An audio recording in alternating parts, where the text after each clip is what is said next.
안녕하세요. 강서대학교 이상철 교수입니다. 이번 시간에는 우리 트리형 모형의 대표적인 디시전 트리를 우리가 배워보도록 하겠습니다. 디시전 트리는 의사결정나무 또는 결정나무 분석이라고 우리가 얘기를 하는 모형이고요. 우리가 이런 빅데이터 방법론 또는 기계학습 이럴 때 우리가 그 두 가지로 나눈다 그랬죠. 그래서 선형, 리니어형 모델과 우리가 트리형 모형 이렇게 우리가 나누는데, 트리형 모형을 하는 데 있어서 가장 대표적인 우리가 그 방법론 중에 하나입니다. 자, 그래서 우리가 방법을 보게 되면 결정나무 분석, 디시전 트리라고 하는데, 우리가 예측 모형과 분류 모형을 우리가 나눌 때 이 두 가지 방법이 조금 다릅니다. 이름은 우리가 디시전 트리 또는 이렇게 부르지만은, 우리가 부를 때 디시전 트리 중에서 우리가 회계나무를 이용을 한다. 그래서 리그레션 트리라고 이렇게 얘기를 하고요. 결정나무 분석에서는 디시전 트리 중에서 클래시피케이션 트리 이렇게 우리가 얘기를 합니다. 그래서 여기는 리그레션 트리, 여기는 클래시피케이션 트리 이렇게 우리가 분리를 해서 이렇게 얘기를 하고 있습니다. 자, 그러면 우리 결정나무 분석이 디시전 트리가 무엇인지 우리가 이론적으로 앞부분에 설명을 드리고, 뒤로 가서는 디시전 트리를 이용해서 우리가 예측 모형과 분류 모형을 우리가 하는 방법에 대해서 실습을 해보도록 하겠습니다. 자, 결정나무 분석 또는 의사결정나무 이렇게 우리가 부르는데요. 디시전 트리라는 게 어떤 건지 이론적으로 설명을 좀 드리도록 하겠습니다. 우리가 결정나무 트리를 하는 데 있어서 기본적으로 우리가 선형 모형하고 조금 다른 게, 여기 보시는 것처럼 이런 데이터가 있다고 했을 때 우리가 기존에 우리가 로지스틱 회계 분석이나 선형 모형에서는 이런 식으로 우리가 하나의 구분, 분류 모형, 분류 직선을 우리가 구해주게 됩니다. 그죠? 이미 우리가 이전 시간에 우리가 해왔던 방법들을 우리가 보시면 이해가 될 거예요. 로지스틱 회계 분석이라든가 소프트 벡터 머신 이런 개념들이 리니어 모델이라고 우리가 부르는 거고요. 예, 그래서 이렇게 구분선을 구하게 되는데, 이런 데이터의 특성을 보시면 이런 식으로 구분을 할 때 이런 에러 값들이 많이 나올 수 있게 되겠죠. 그래서 이렇게 구분하는 방법 말고 또 어떻게 해주게 되냐면, 이런 우리가 x와 y, 그 x1, x2의 값에 따라서 이렇게 직선을 우리가 구해서 이 커트라인을 이렇게 구해줍니다. 그래서 이렇게 하나의 직선이 아니고 여러 가지 이런 직선들을 우리가 찾아주게 되면 좀 더 우리가 이런 데이터 모형에 따라서 좀 더 정확도가 올라가는 그런 모형을 만들어 줄 수가 있는 거죠. 자, 그래서 이런 것들을 우리가 한번 보시면 이런 식으로 우리가 전체적으로 우리가 구해주는 모형들의 특정을 볼 수가 있을 것 볼 수 있습니다. 우리가 이번 시간에 설명드리는 모형은 이런 모형인데요. 자, 이게 그냥 디시전 트리를 이용해서 만들어주는 이런 모형이고요. 요거는 우리가 지난번에 이전 시간에 배웠던 로지스틱 회계 분석의 어떤 그런 모형들이 되겠습니다. 자, 이런 식으로 보시면 요거는 이제 소프트 벡터 머신이 되겠죠. 자, 이런 식으로 선형 모형을 이용을 하게 되면 이렇게 구분하는 직선을 우리가 하나나 또는 두 개로 이렇게 하나의 그 구분선을 우리가 만들어 주게 되는데, 조금 전에 잠깐 이론적으로 설명드린 것처럼 디시전 트리 모형이나 트리형 모형을 하게 되면 이렇게 여러 가지 우리가 직각으로 우리가 커트라인을 설정을 해서 우리가 데이터를 분류하는 모형을 만들어낼 수가 있습니다. 자, 그런데 간혹 가다 보면은 어떻게 좋으냐 이렇게 물어보시는 분들이 있는데, 어떤 게 좋은 모델은 없고요. 우리가 데이터의 특성이라든가 이런 거를 보시면 어떤 데이터에는 선형 모형이 더 맞을 수가 있고, 어떤 데이터에는 우리가 트리형 모형이 더 맞을 수가 있습니다. 결국은 우리는 전체적으로 보시면 우리가 모형의 정확도를 찾아내는 거기 때문에 데이터의 특성, 우리가 분류하고자 하는 데이터의 특성에 따라서 모형들이 우리가 정해지는 경우가 많이 있습니다. 그래서 뒷부분에 가면 이런 트리형 모형과 리니어 모형을 이렇게 비교 분석하는 것까지 우리가 실습을 해볼 텐데, 우리가 이론적으로는 우리가 각각의 모형의 특징을 먼저 보면서 여러분들이 결정을 하시면 좋을 것 같아요. 의사결정나무입니다. 의사결정나무는 우리가 결과를 분류하거나 예측할 때 우리가 쓸 수가 있는데, 보시는 것처럼 이런 나무 구조 모형으로 우리가 만들어낼 수가 있어요. 나무를 우리가 볼 때 거꾸로 보시면 되겠습니다. 이쪽이 뿌리고요. 그래서 이쪽으로 내려갈수록 우리가 나무 잎이 형성이 되는 겁니다. 그러니까 나무를 거꾸로 이렇게 보시면 될 것 같아요. 이쪽이 뿌리라고 하면 이런 식으로 나무가 잎이 만들어진다. 가지가 형성이 된다. 이렇게 보시면 될 것 같습니다. 그래서 이거를 우리가 의사결정 규칙, 룰을 이렇게 만들어내는데 이 룰이 어떻게 만들어지냐면 이런 식으로 나무가 내려가면서 룰이 만들어져요. 예를 들어 볼게요. 자, 지금 요렇게 요런 전체 모형에서 요런 식으로 하나의 규칙이 만들어졌습니다. 이 규칙이 어떻게 만들어지고 이 규칙이 무엇을 의미하는지는 조금 이따가 설명을 또 드리도록 하겠습니다. 이런 식으로 이제 나무가 가지가 형성이 되는데 요거의 의미는 뭐냐면 여기 보시면 주변부라는 우리가 변수가 있는데 이 주변부가 96.564보다 이쪽이 작은지를 우리가 봤는데 작은지가 true면 이쪽이 작다라는 거겠죠. 이쪽이 false면 작든지 같다가 아니고 더 크다는 거죠. 그죠? 그래서 이쪽이 false니까 이쪽이 되겠고요. 그래서 주변부가 96보다 크면 그 다음에 우리가 오목이 0.1보다 더 크고 그 다음에 크기가 808보다 크면 결국은 우리가 전체적으로 보면 우리가 악성이다 라고 설정을 해줄 수가 있습니다. 자, 그런데 여기 value라는 게 있는데 이 value는 우리가 전체 데이터가 187개가 악성이고요. 250개가 양성이라고 했을 때 이런 구조로 우리가 디시전 규칙을 형성을 하게 되면 결국은 제일 마지막에 보면 107개 모두 악성인 게 다 결정이 되죠. 그래서 이런 룰을 가지고 우리가 만들어졌는데 이 데이터 분석을 통해서 이런 규칙이 만들어졌는데 해석을 하게 되면 주변부, 오목, 크기가 이런 식으로 큰 사람이면 큰 이제 그 튜머가 들어오면 거의 100%가 악성이다라고 우리가 예측할 수 있다. 이런 모형이 만들어집니다.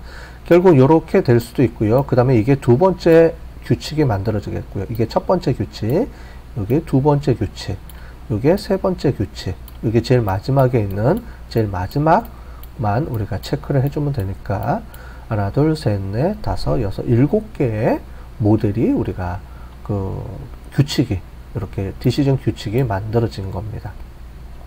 이쪽은 양성이 되겠고요. 결국 반대로 이쪽은 음성이 되겠고, 그러니까 악성이 되겠고, 이렇게 우리가 양성과 악성을 구분하는 이런 규칙들을 눈으로 이렇게 표현할 수가 있는데 그런 규칙을 의사결정 규칙, 즉 if then rule, 뭐뭐 이상이거나 뭐뭐이면 이런 식의 의사결정 규칙으로 우리가 표시해 줄 수 있는 이런 규칙을 만들어낼 수 있다. 그래서 이게 의사결정 나무라고 보시면 될 것 같습니다.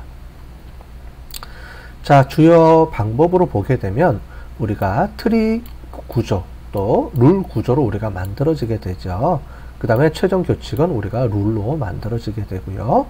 재기적 분할이라는 걸 이용을 하게 됩니다. 재기적 분할이라는 건 뭐냐면 우리가 규칙을 만들어낼 때 한쪽만 속하게 돼요. 즉 이거이면서 이거인 경우는 없습니다. 그래서 무조건 이쪽으로 내려가면 yes 아니면 no가 되는 거죠. 자, 그래서 우리가 성별 그러면 남자 아니면 여자가 여러분들이 결정이 되죠. 그런 것처럼 남자이면서 여자인 경우는 없습니다. 그걸 우리가 죄기적 분할이라고 하는 거라고 보시면 될 것 같아요. 자, 그래서 최대한 동질하도록 우리가 만들어내는 거죠. 여기서 보면 결국 우리가 악성을 찾아내는 거니까 최대한 악성으로 만들어내는 그런 모형을 만들어내고요. 그 다음에 그런 걸 만들어낼 때 우리가 가지치기라는 방법을 이용해서 하게 되는데 가지치기라는 거는 모든 우리가 나무를 만들 때 필요 없는 잎사귀들을 가지를 치기죠. 문제 뭐냐면 중요하지 않은 그런 규칙들이 많이 만들어지게 될 텐데 그런 규칙들은 필요 없기 때문에 우리가 가지치기라는 걸 이용해서 제거해 주게 됩니다. 나중에 이런 가지치기를 제거해 주는 거를 우리가 하이퍼 파라메타로 세팅을 해줄 수가 있어요. 자, 그래서 이렇게 정리해 준다. 그래서 의사결정 나무의 주요한 특징으로는 다시 설명드리면 트리 앤 룰 구조로 만들어지게 되고 그 다음에 재기적 분할을 이용하게 되고 가지치기를 이용을 해서 우리가 규칙들이 형성이 된다라는 특징을 갖고 있습니다. 자, 그래서 많은 분야에서 이거를 쓰고 있습니다. 그래서 은행 대출이라든가 카드 발급, 통신사 이런 것들을 이용해서 분류 모델로 많이가 쓰고 있죠. 자, 의사결정나무 모델이 이렇게 만들어지게 되면 어떻게 우리가 형성이 되냐면 제일 처음에 시작된 걸 우리가 뿌리 노드라고 얘기를 하고요. 그 다음에 요 바로 위에 요 노드들이 있는 거를 우리가 부모 노드라고 하고 제일 그 밑에 있는 거를 자식 노드라고 하고, 그죠? 그래서 얘는 뿌리 노드의 자식 노드이면서 요 밑에 노드의 부모 노드가 되겠죠? 그래서 이렇게 보시면 되겠고, 제일 마지막에 우리가 터미널 노드가 있는데 이 터미널 노드가 우리가 최종적으로 판단하는 요 모형이 되겠습니다. 규칙의 최종점이 되겠습니다.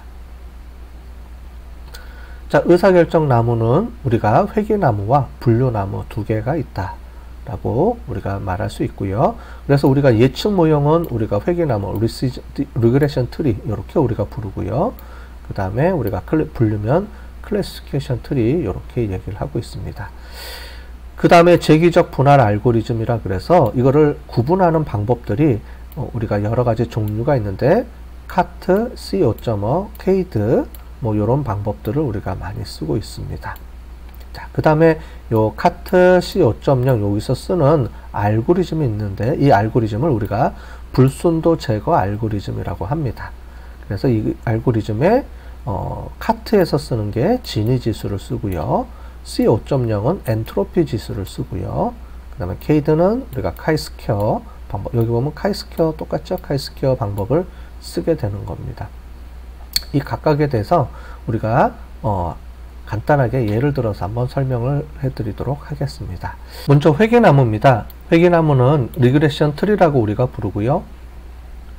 우리가 제일 마지막에 우리가 목표 변수는 우리가 예측형 변수죠. 수치형 변수가 들어가기 때문에 예측 모형이 만들어지겠죠. 결국은 우리가 회귀 분석을 하는 겁니다. 그죠? 그래서 회계나무는 회귀 분석을 트리형 모델로 우리가 분석을 하는 거다. 이렇게 보시면 될 것 같고요. 제일 마지막에 보는 요 값들이 우리가 트리형 모형으로 이렇게 구분했을 때 제일 마지막 요 값들은 우리가 평균 값이 되는 겁니다. 그랬을 때 이 평균 값들은 결국 목적은 이거를 잘 예측하는 모형이 되겠죠. 그래서 요런 규칙을 갖고 있으면 결국은 평균이 요 정도 될 것이다 라고 우리가 예측하는 그런 모형으로 만들어내는 겁니다. 그래서 제일 마지막의 값들은 우리가 평균이라고 좀 전에 설명을 드렸고요. 이렇게 우리가 줄여나갈 때, 이렇게 좋은, 예측력이 좋은 평균을 우리가 예측력이 높아가는 모형으로 이렇게 만들어 나갈 때, 이런 값들을 조정해주는 이런 모형을 우리가 불순도라고 얘기를 하고요. 그런 그 불순도를 제거해주기 위해서는 우리가 제곱 오차합 또는 우리가 분산을 이용을 해서 실제로 우리가 분산의 오차값이 최소화되는 값을 우리가 만들어내는 겁니다. 회계 모형에서 이미 많은 것들을 얘기들을 많이 했으니까요. 회계 분석하고 비슷하다라고 보시면 될 것 같아요. 다만 회계 분석은 직선을 하나 구하는데 여기서는 각각의 예측 변수, 우리 독립 변수들을 이용을 해서 이렇게 독립 변수들의 값을 이렇게 하나씩 해나가면서 우리가 모델을 만들어 나간다. 이렇게 보시면 될 것 같습니다. 우리가 제일 위에 있는 게 제일 중요한 변수다라고 생각하시면 될 것 같아요.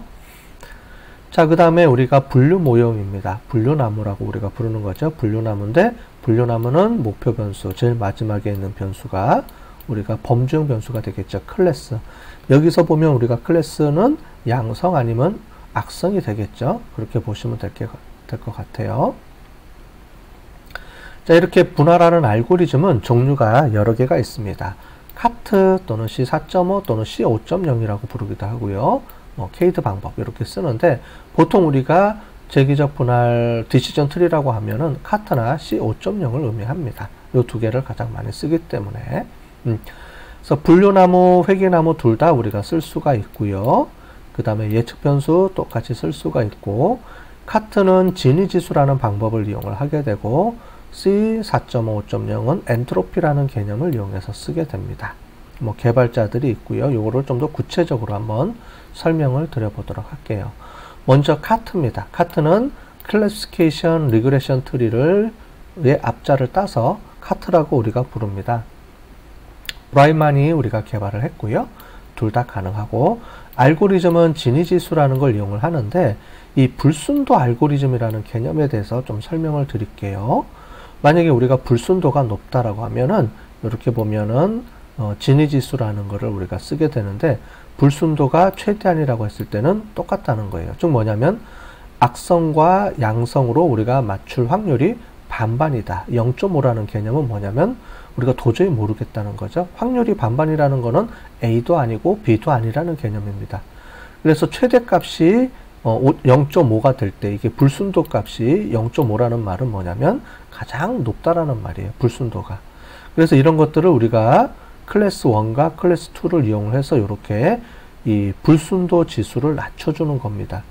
불순도는 결국은 불확실성을 의미하고요. 분류가 잘 안 됐다는 걸 의미합니다. 자, 이론적으로 이렇게 설명하는 것보다는 우리가 실예를 들어서 설명하는 게 더 빠르니까, 이해하기가 좋으니까 예를 한번 들어볼게요. 자, 우리 홈쇼핑에서 충성 고객과 탈퇴 고객을 우리가 잘 예측하는 그런 규칙을 만든다고 생각을 해봅시다. 자, 우리가 갖고 있는 총 데이터는 10명인데 충성 고객이 5명, 이탈 고객이 5명이 있다라고 얘기해 봅시다. 자, 이거를 잘 맞추는데 우리가 알고 있는 변수는 성별과 결혼 유무, 이 두 가지를 알고 있다고 합시다. 그러면 이 성별과 결혼 유무를 이용을 해서 어떻게 충성 고객과 탈퇴 고객으로 잘 분류할 수 있는지, 잘 구분할 수 있는지, 이런 것들을 우리가 찾아내고자 하는 겁니다. 그 중에서 이 두 가지 중에서 어떤 게 더 중요한 변수인지 이런 것들을 찾고자 하는 거죠. 자, 카트 방법은 우리가 진위지수라는 걸 이용을 하는데, 진위지수라는 거는 이렇게 조금 설명을 드릴 수가 있습니다. 먼저 이렇게 볼게요. 우리가 막 돌렸더니, 진위지수를 이용을 해서 돌렸더니 우리가 충성 고객, 이탈 고객이 이렇게 5명 나와 있다는 건데, 이거는 우리가 막 섞여 있는 거죠. 자, 그런데 남자, 여자로 구분해 봤더니 남자에는 충성 고객이 5명, 이탈 고객이 1명으로 분류가 되고, 여자는 이탈 고객만 4명이 나와 있습니다. 자, 이런 모델과, 자, 결혼 유무로 우리가 나눠 봤더니 기혼은 둘, 셋, 미혼도 셋둘 이렇게 나와 있죠. 자, 그러면 우리가 성별을 가지고 구분하는 게, 우리가 충성 고객, 이탈 고객이 확실히 구분이 됐는지, 또는 결혼 유무를 가지고 구분하는 게 구분이 확실하게 됐는지. 구분이 확실하다는 건 뭐냐면 한쪽으로 이렇게 섞여 있는 게 아니라, 섞여 있다라는 표현을 썼죠. 제가 섞여 있다라는 게 뭐냐면 불순도라는 말입니다. 우리가 여기서 얘기하는 거는 섞여 있다. 즉 뭐냐면 구분이 잘 안 된다. 혼재돼 있다. 이런 말이 다 같은 말입니다. 즉 불순도가 높다. 섞여 있다. 결혼 유무로는 잘 구분이 안 되죠. 둘셋 섞여 있으니까 어떤 게 결혼 유무를 가지고서는 우리가 충성 고객과 이탈 고객을 잘 구분할 수가 없는 겁니다. 자, 그래서 여기 보시는 것처럼 성별이 더 명확하게 우리가 남자, 여자로 구분하는데 중요한 모델로 우리가 구분이 되겠죠. 자, 그러면 성별과 결혼 유무라는 거를 이렇게 우리가 눈으로 보면, 그림으로 보면 이렇게 이해가 되는데, 이거를 구분하는 방법이 식을 이용해서 구분할 수가 있습니다. 자, 진위지수라는 거를 우리가 한번 계산해 볼게요. 진위지수는 이렇게 계산이 됩니다.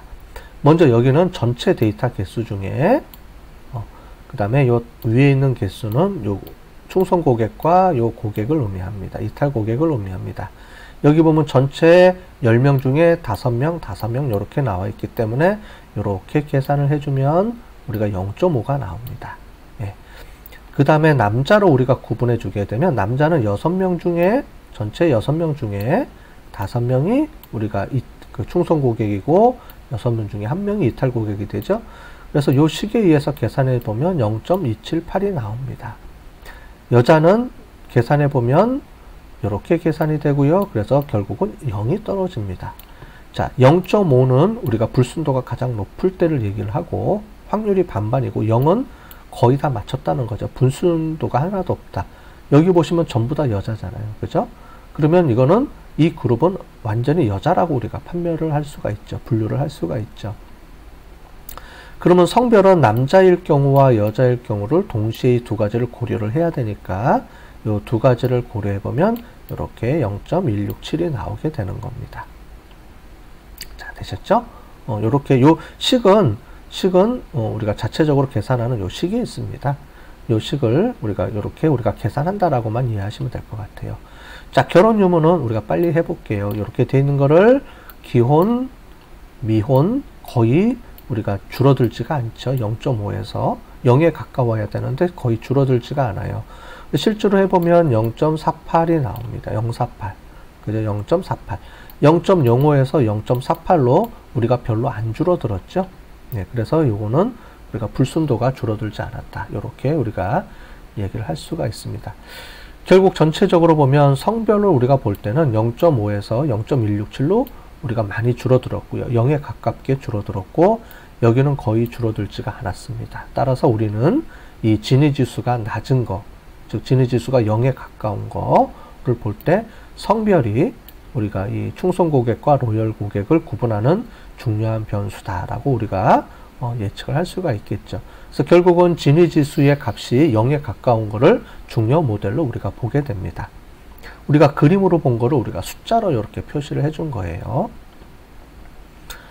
자, C4.5라는 게, C5.5라는 게 또 있습니다. 이것도 비슷한 방법을 쓰는데 여기서는 우리 불순도 알고리즘을 엔트로피라는 개념, 이 엔트로피는 정보라는 개념에서 나옵니다. 정보 개인 뭐 이런 거에서 나온 건데 이걸 이용해서 나오는데요.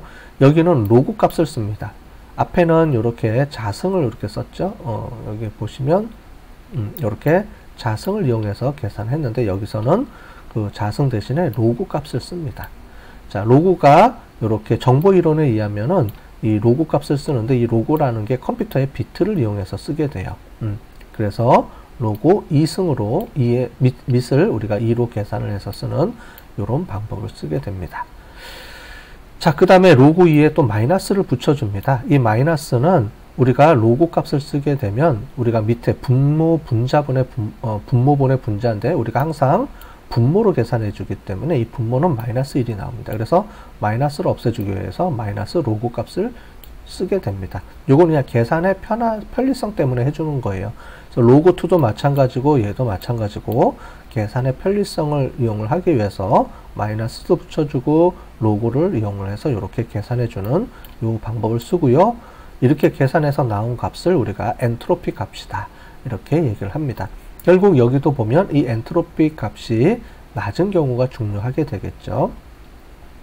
여기는 앞에는 우리가 지니지수는 값이 0에 가까울수록 중요 모델이라고 했는데 여기서는 이 엔트로피 값이 그 전에 엔트로피, 사전 엔트로피와 우리가 분류했을 때 엔트로피 값을 차이 값이 이게 높다는 말은 결국 이거를 인포메이션 게인이 더 올라갔다. 이렇게 보는 개념으로 우리가 계산을 해줍니다. 자, 설명을 또 드려볼게요. 자, 성별에 의한 엔트로피 값을 계산해주면 이렇게 나옵니다. 그래서 마이너스 뭐 붙여주고 해서 그래서 제일 먼저 성별이 아니고 상위 이렇게 나오고요. 남자로 이렇게 나오면은 1에서 0.65로 줄어들죠. 여기는 0.5가 아니고 1입니다. 엔트로피로 계산을 해주게 되면 1에서 0.65로 줄어들었고 여기는 0으로 줄어들었고요. 결국은 성별은 이렇게 0.39로 줄어들었는데 합치면 결국은 우리가 상위가 1에서 마이너스 0.39로 줄어들었으니까 전체 얼마만큼 우리가 정보량이 우리가 줄어들었냐면 0.61만큼 정보량이 여기서는 이제 늘어났다는 표현을 쓰면 되겠죠. 그래서 정보량이 그만큼 이제 늘어났다, 줄어들었다 이렇게 보시면 될 것 같습니다. 결혼 유무를 보시면 똑같이 계산해 보시면 이렇게 1에서 거의 줄지가 않았죠. 그래서 정보량이 0.029만큼 우리가 나왔다. 그래서 결국은 전체적으로 보시면 여기서의 정보량은 이 개인 값은 이렇게 여기서의 인포메이션 개인 값은 이렇게 나왔기 때문에 정보량이 가장 높은 이 성별이 중요한 변수다. 이렇게 우리가 얘기를 해줄 수가 있겠죠. 그래서 앞에 보시는 것처럼 우리가 카트하고 C4.5하고는 비슷한 개념으로 결국은 우리가 쓰게 되는 겁니다.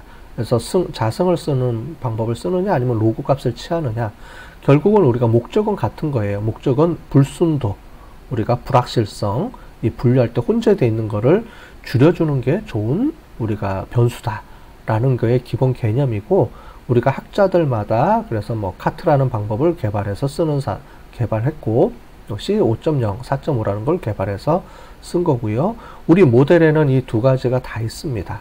그래서 여러분들이 이제 선택해서 쓰시면 돼요. 나는 카트를 쓰겠다, 나는 C 5.0을 쓰겠다. 이렇게 결정해서 여러분들이 사용하시면 될 것 같습니다. 자, C 4.5는 이동률이라는 게 있는데요. 이 이동률이라는 개념은 뭐냐면, 우리가 인포메이션 게인이 많으면 많은 경우에는 가지가 많은 경우가 인포메이션 게인이 오히려 올라가는 그런 특징이 있습니다. 그래서 정보가 줄여주는 게 아니고 가지수가 많은 거에 따라서 영향을 받기 때문에 이 가지수를 좀 제거해 준다. 그러니까 예를 들자면 우리 이전에 우리가 그 선형 모델에서는 페널티를 우리가 준다라고 배웠죠. 페널티 값 L1, L2 이런 규제 이런 걸 통해서 페널티를 우리가 주는데, 여기서 C5.0에서 4.0에서는 그 개념을 이용해서 이렇게 씁니다. 그래서 인포메이션 게인이 아니고 인포메이션 게인 레이셔라는 개념을 이용해서 가지가 많으면 감점을 부여해서 이렇게 계산을 해서 여기에 추가로 이렇게 계산을 해줍니다. 그래서 이렇게 이등률이라는 거를 계산을 해줘요. 그래서 실제로 성별의 0.97 이렇게 값이 나왔으면 여기서 이렇게 값을 이렇게 레이셔로 주게 되면 이런 식으로 변화가 일어나죠. 그래서 요 값을 쓴다 이런 건데, 요거는 여러분들이 그냥 이렇게만 알고 계시면 될 것 같습니다. 자, 케이드는 이제 말 그대로 카이스퀘어 값을 이용을 해서 분류를 하는 건데, 카이스퀘어는 우리가 여러분들 통계학을 이미 배웠기 때문에 통계학에서 카이스퀘어 값 하시는 거 우리가 아시죠? 그래서 기대치보다 실제 값의 그 빈도의 값을 이용을 해서 카이스퀘어 값이 나오는데, 그래서 우리가 이만큼을 나올 거를 기대를 하는데 실제 관측 빈도 값의 차이를 가지고 카이스퀘어 값이 만들어지죠. 자, 이런 식으로 우리가 카이스퀘어 값이 만들어집니다. 그래서 카이스퀘어 성별 이렇게 해서 성별에 대한 카이스퀘어 값이 높기 때문에 성별이 더 중요한 구분 변수다. 이 분할표의 카이스퀘어가 높다는 거는 이 둘 사이에 그 구분, 그러니까 여기서는 이제 분류가 더 많이 이루어졌다. 이렇게 우리가 볼 수 있다고 배웠죠. 이건 통계학 시간에 설명을 좀 드렸을 겁니다. 그래서 이걸 이용해서 하는데, 이 케이드는 우리가 실제로는 많이 안 씁니다. 앞에 봤던 카트하고 C 5.0 요 개념을 많이 쓰기 때문에요. 이런 것들을 있다라고 넘어가시면 좋을 것 같아요. 결론적으로 의사결정에 장단점이 있습니다. 장점은 우리가 이해하기가 쉽고 적용하기가 쉬워요. 왜냐하면 이런 규칙들을 쭉 나오면은 제일 중요한 변수가 앞에 나오고, 그 다음에 이런 뭐가 이래서 이 값이 크면 또 이 값도 크면 if 규칙에 의해서 설명하기 때문에 사람들이 우리가 일반 사람들한테 설명하기가 쉽죠. 그래서 설명도 쉽고, 중요한 변수가 뭔지 상단에 있는 게 중요한 변수이기 때문에 중요한 변수가 뭐다라는 게 우리가 직관적으로 우리가 보여줄 수가 있습니다. 또 이상치에 덜 민감하는 그런 크기가 아니고 우리가 순서에 의해서 중요한 변수의 순서에 의해서 나눠지기 때문에 리니어 모델보다는 순서에 의해서 결정이 되기 때문에 이상치에 덜 민감한 그런 게 되겠습니다. 근데 단점이 있어요. 단점이 있는데 많은 데이터가 또 필요하고요. 그 다음에 시간이 좀 상대적으로 많이 소요가 됩니다. 왜냐하면 일일이 다 그거를 구분을 해야 되기 때문에 데이터가 많을수록 많은 시간이 좀 소용이 되고요. 그 다음에 데이터에 따라서 모델에 좀 민감합니다. 아까 전에 보시는 것처럼 리니어 모형과 우리가 의사결정 나무 트리의 모형이 데이터에 따라서 많이 변화가 일어난다 그랬죠. 그 다음에 선형구조 모형식 데이터가 더 복잡하다. 이런 단점들이 있어요. 그래서 어쨌든 우리가 모형들마다 장단점이 있기 때문에 어느 모형이 좋다 나쁘다 이렇게 하기는 어렵고, 그런 장단점들을 잘 보시고 내가 필요한 목적에 따라서 여러분들이 쓰시면 될 것 같습니다. 자, 결국은 이렇게 우리가 사례를 한번 우리가 기존에 했던 사례를 들어보시면 이런 데이터들이 있고요. 이런 데이터들을 우리가 분석을 해보면 이런 트리가 나옵니다. 그래서 이렇게 보시면 이런 식으로 우리가 요 각각의 값들을 우리가 이렇게 규칙을 통해서 보시면 되고요. 요 규칙을 그림으로 표현해주면 이렇게 나옵니다. 그죠? 이렇게 제일 처음에 악성 이렇게 나오죠. 크기가 649.5보다 요게 기준이 되고요. 요게 크다, 작다 이렇게 우리가 구해지고요. 그 다음에 이제 질감이 20.2 요 기준으로 해서 크다, 작다 이렇게 또 요게 두 번째 규칙이 되겠죠. 이런 식으로 규칙을 만들어내서 커트라인을 설정을 해서 이 그룹을 이렇게 분류하는 모형이 되겠습니다. 그래서 결국은 보시면 이런 식으로 우리가 만들어지게 되겠습니다. 그래서 이런 기초 모형이 있으면 이런 식으로 최종 모형이 이렇게 만들어지게 되는 거죠. 자, 그래서 결정나무에 대해서 우리가 이론적으로 설명을 드렸습니다. 자, 그러면 결정나무를 가지고 우리가 실제로 예측 모형과 분류 모형을 실습을 해보도록 하겠습니다.